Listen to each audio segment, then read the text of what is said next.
Before we get into the video, I need you guys to do me a favour. Number 1, like the video.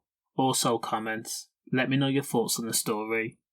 Now, Manchester rapper Bugzy Malone, who grew up in the Crumpsall area, carved his own niche since the release of his Fire in the Booth that dropped March of 2015.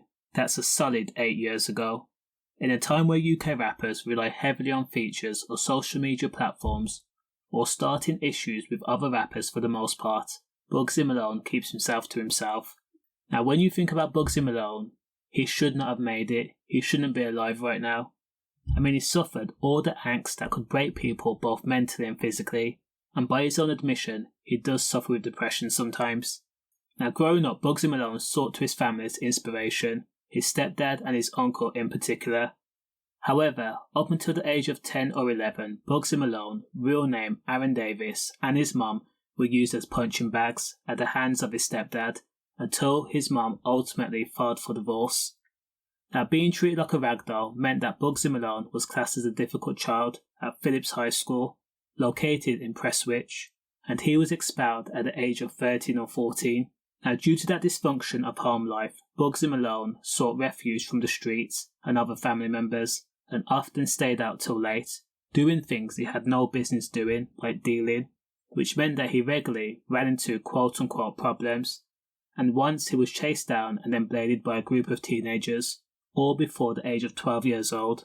Then, at the age of 16, Bugzy Malone was sentenced to H&P Stockheath due to falling in with the wrong crowd and selling Class A and Class B gear. Now, for this, he was told to sit down for 6 months and think about all the reasons why he ended up in this place. It was during this sentence that he adopted the moniker Bugzy Malone, the rap name. Him and his friends would often rap when they had free time or between bagging up and meeting clientele and sending bulk messages. And when Bugzy Malone was released at the age of 17, he focused on music. He released some mixtapes and of course his EP, and then ultimately ended up on Charlie Sloth's Fire in the Booth program.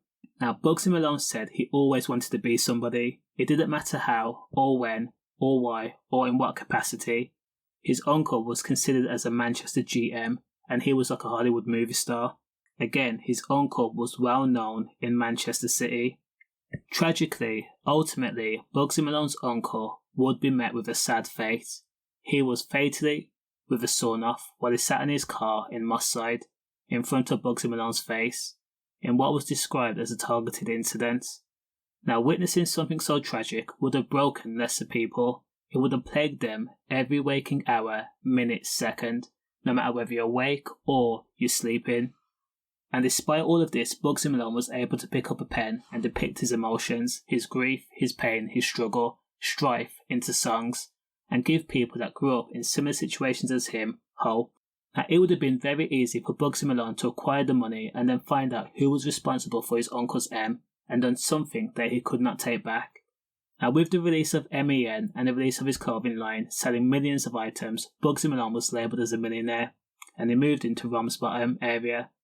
But he was involved in a near-fatal crash in 2020 when he attempted to turn left on Rochdale Road while an Audi was going straight. Of course, there was a collision.